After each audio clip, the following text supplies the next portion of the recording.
A paz de Cristo Jesus para vocês, meus queridos irmãos e amigos e irmãs em Cristo Jesus. Nessa noite, depois de um longo tempo, pois estávamos internados no Hospital de Cardiologia, tratando de um problema na válvula mitral do coração. Agora, graças a Deus, já nos encontramos em casa e vamos procurar dar retorno aos nossos vídeos, às nossas mensagens. Pedimos desculpas e perdão aos nossos amigos e irmãos por esse tempo que ficamos sem contato, sem anúncio, porque até foi também um tanto quanto de repente e não houve como gravar um vídeo adequadamente para poder avisá-los. E assim eu estou aqui nessa noite, fazendo o início desse vídeo com essa palavra. Mas eu quero tratar com vocês essa noite o livro de Juízes, capítulo 16, do versículo 20 ao versículo 28,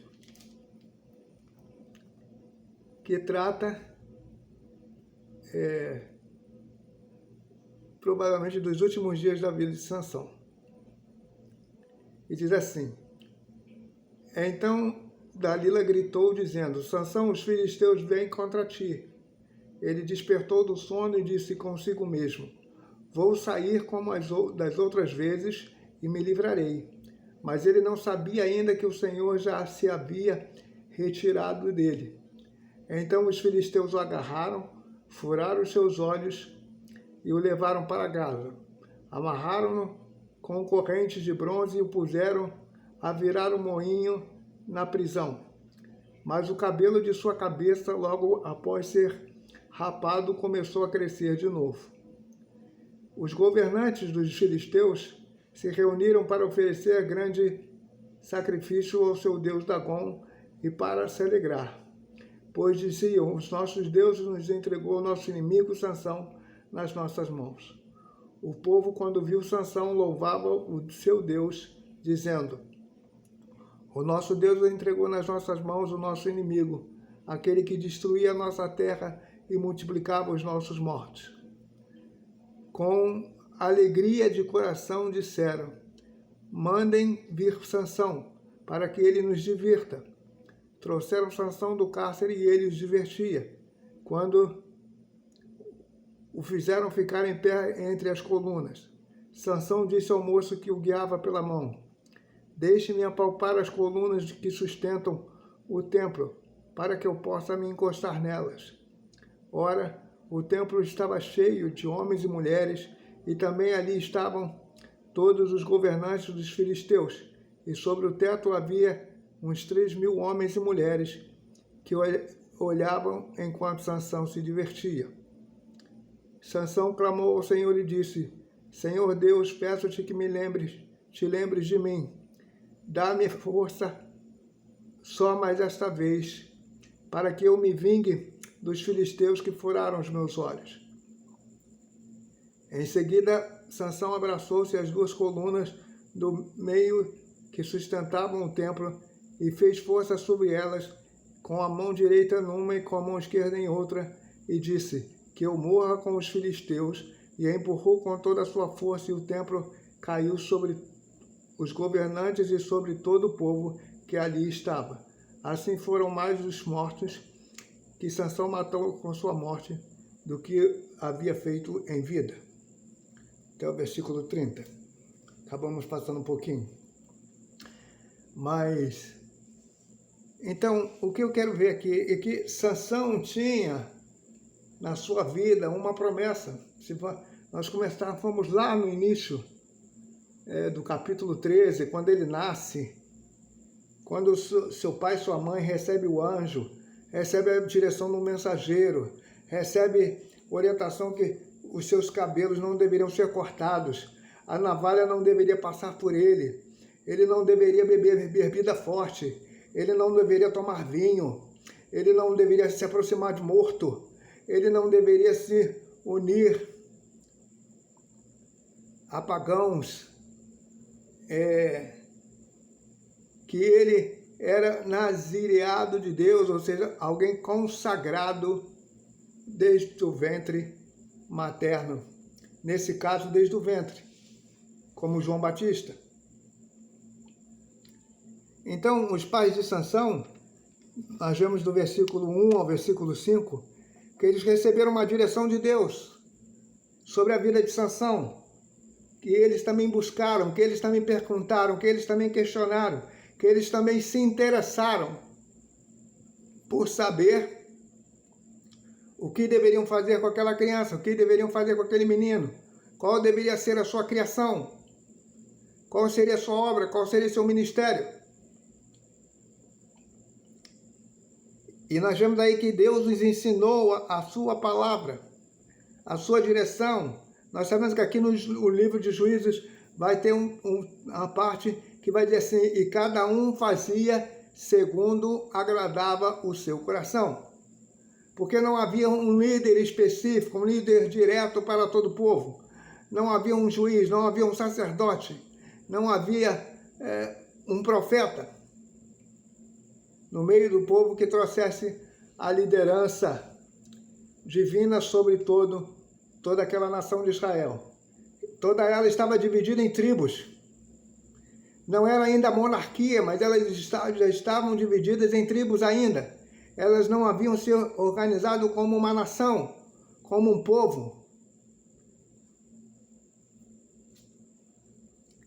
E aí, nós vemos que a questão do nazireado está lá em Números, capítulo 6, versículo 2, 5 e 13. Deus vai dando a direção e a orientação daquele que deve ser e se coloca como nazireu de Deus. Como aquele que se coloca em comunhão ou espera estar em comunhão com Deus. Números capítulos 6.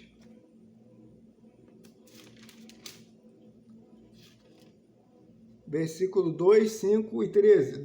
O 2 diz: Fale aos filhos de Israel e diga-lhes quando alguém, seja homem ou mulher, fizer voto especial e o voto de Nazireu, a fim de consagrar-se ao Senhor,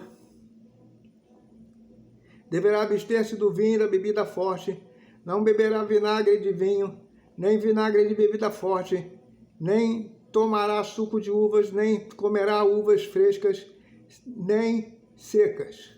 Todos os dias do seu nazireado não comerá nada que venha da videira, desde a semente até as cascas.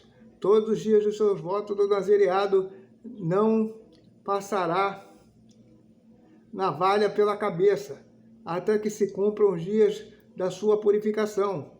Ao Senhor santo será, deixando o cabelo crescer livremente. Todos os dias da sua consagração ao Senhor não se aproximará de cadáver algum, mesmo que se trate de seu pai, sua mãe, ou seu irmão ou irmã.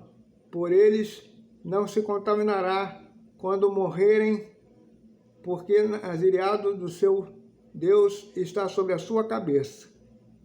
Por todos os dias do seu nazireado será santo ao Senhor. Será consagrado ao Senhor. Então nós vemos aí, aqui até o versículo 8. E aí o 13, ele diz: E esta é a lei para o nazireado. No dia em que se cumprirem os dias do seu nazireado, será trazido à porta da tenda do encontro, e ele apresentará sua oferta à tenda do encontro. Ele apresentará sua oferta ao Senhor, um cordeiro de 1 ano, sem defeito, em holocausto, e uma cordeira de 1 ano sem defeito, para oferta pelo pecado, e um carneiro sem defeito por oferta pacífica, e um cesto de pães sem fermento, bolos feitos com a melhor farinha de azeite, amassados e pães amassados, e azeite com as suas ofertas de cereais e as suas libações. O sacerdote trará diante do Senhor e apresentará a oferta pelo pecado e pelo holocausto. Oferecerá carneiro de um sacrifício pacífico ao Senhor, com o cesto dos pães sem fermento. E por aí vai. Então nós vemos que havia uma lei, havia uma maneira, havia um compromisso, havia um ritual a ser realizado. Esse ritual era verdadeiro, não era algo como uma brincadeira, não era algo como uma coisa sem compromisso, sem seriedade, não era uma coisa irresponsável. Deus não se agrada daqueles que se envolvem com Ele sem responsabilidade. Deus pode até entender e entende a nossa limitação, nossa fragilidade, nossa pequenez, nossa pecaminosidade, mas Ele também entende a nossa rebeldia, a nossa insensatez, a dureza do nosso coração, e por isso Ele vem até nós e na nossa direção, buscando nos fazer e nos ensinar a sua palavra, assim como Ele foi na casa de Sansão, aos pais dele, ensinando a palavra, a lei do nazireado, para que eles cumprissem e preparassem Sansão para aquele momento, ou para um momento, para anos futuros.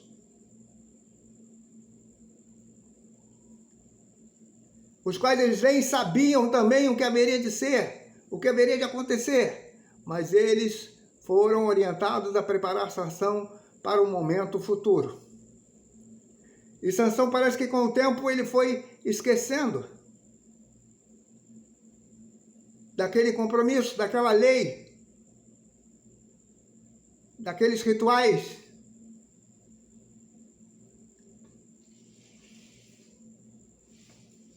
E seu nazireado não era por um ano, não foi por uma década, era para a vida toda. Então havia uma promessa, havia um compromisso sobre a vida de Sansão.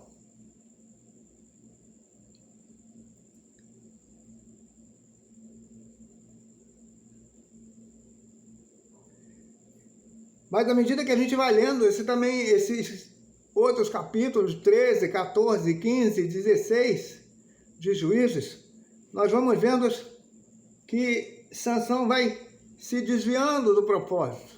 Ele vai se envolvendo. Deus o levanta para destruir os inimigos, mas ele permite um envolvimento além, um envolvimento maior, um envolvimento relacional. Não era para ele se envolver relacionalmente com os filisteus. Não era para ele ser amigo dos filisteus. Não era para ele ser parente dos filisteus. Mas, no entanto, em toda a trajetória da sua juventude, ele começa desejando ser ou se aparentar dos filisteus. E até o comentarista vai dizer isso vinha da parte de Deus, não sabia ele.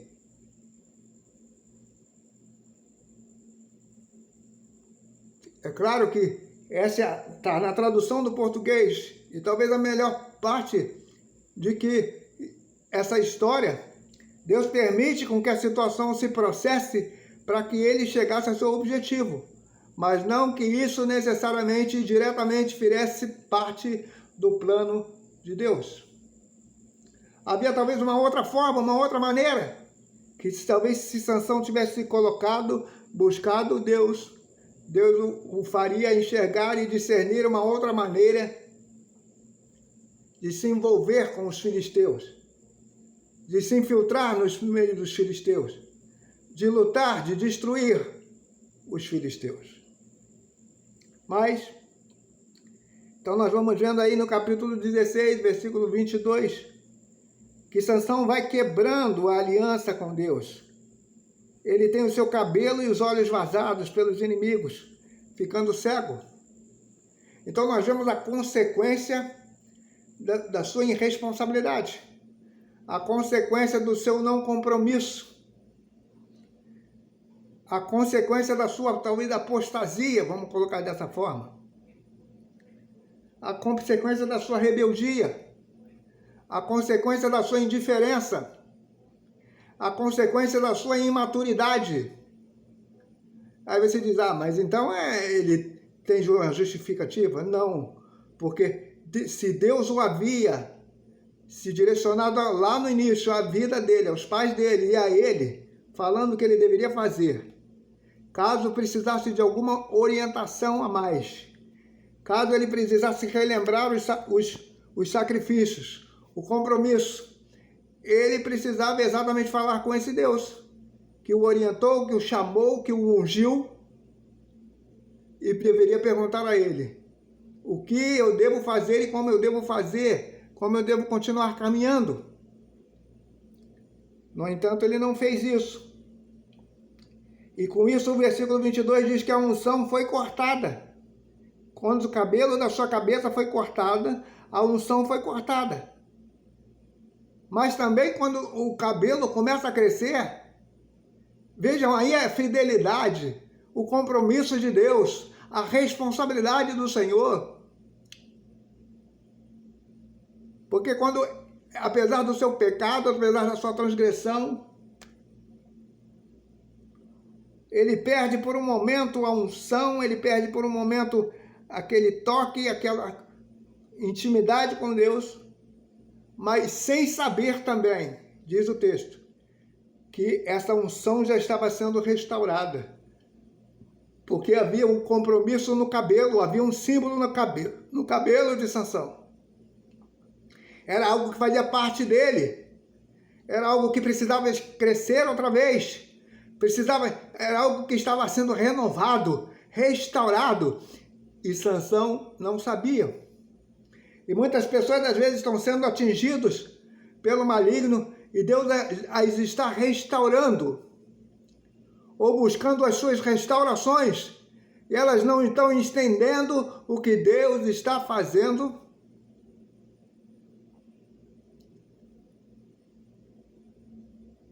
Não enxergam na sua totalidade. Mas o texto vai nos mostrando, como a gente viu.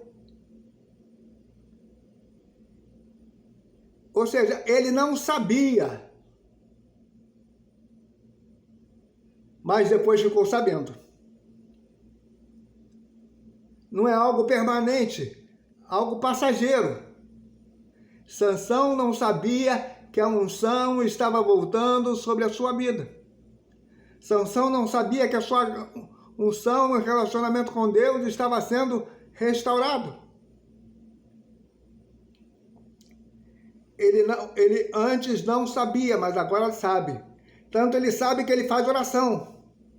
Tanto ele sabe que ele pede a Deus que o ajude a vingar os seus olhos. Ele pede ao Senhor que lhe dê forças, que lhe dê autoridade, que lhe dê poder para se vingar dos inimigos, do povo de Deus e dele. Porque aqueles que são inimigos do povo de Deus, aqueles que são inimigos de Deus, se você está caminhando com Deus, eles são teus inimigos.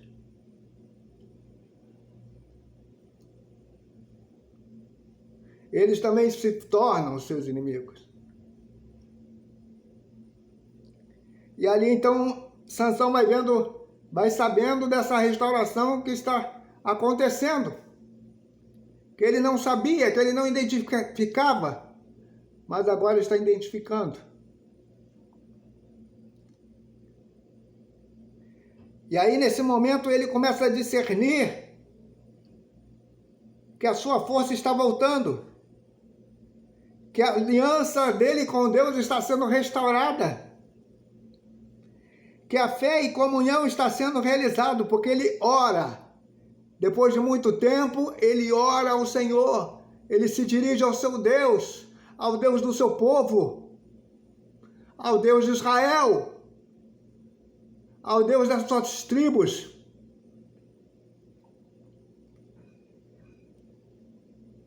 E agora Sansão sabe e faz oração, e esta oração é atendida, porque ele recebe força e poder. Ali naquele momento, no meio do templo de Dagon, e destrói todos os seus inimigos, mesmo morrendo junto com eles, tipo um kamikaze. Mas ele destrói todos os seus inimigos. O fim dele natural seria a morte, porque cego, como haveria de lutar? Deus poderia curá-lo? Sim, poderia. Mas ele, de uma certa forma, já estava sentenciado à morte. Mas agora, ele não morreria mais apenas sozinho. E não morreria apóstata. Não morreria longe, indiferente. Não morreria longe do relacionamento com Deus. Ele morreria agora com o relacionamento restaurado, com a comunhão restaurada com o seu Deus. Então pouco importava, porque Sansão reconhece que tudo mais importante era e é o relacionamento dele com Deus. Sansão aprendeu então com essas situações que a sua força vinha de Deus e não da sua capacidade, não apenas também do seu compromisso, não apenas da sua consagração, não apenas do seu ritual, não apenas dos seus sacrifícios, mas da força vinha da mão do relacionamento com Deus. Sansão aprendeu também que não era ele quem agia, mas era a mão de Deus que agia através dele, contra os inimigos, contra os filisteus, contra os midianitas. Desculpa. Sansão também aprendeu que não basta ter promessa. É preciso ter obediência. Não basta apenas promessa sobre a tua vida se não houver obediência, se não houver compromisso, se não houver fidelidade com o teu Deus. Se não houver consagração ao teu Deus, não basta a promessa. Não basta se não houver fidelidade daquele que recebe a promessa, não basta, não adianta, não resolve. E essa consagração é pessoal e é uma consagração própria, individual, ou seja, a pessoa que toma a decisão. Deus o chama a consagração, amém, como chama a mim e a você.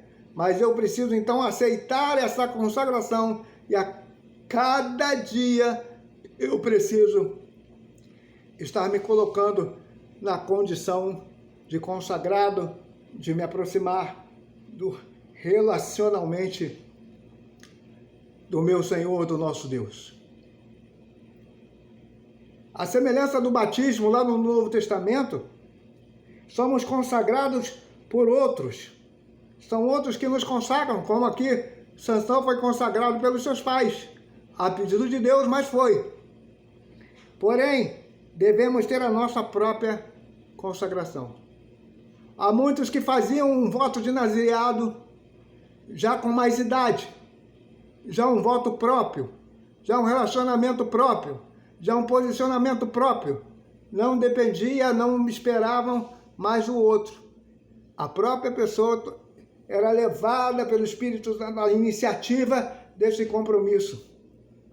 Assim como eu e você hoje precisamos também tomar a iniciativa desse compromisso com o Espírito Santo.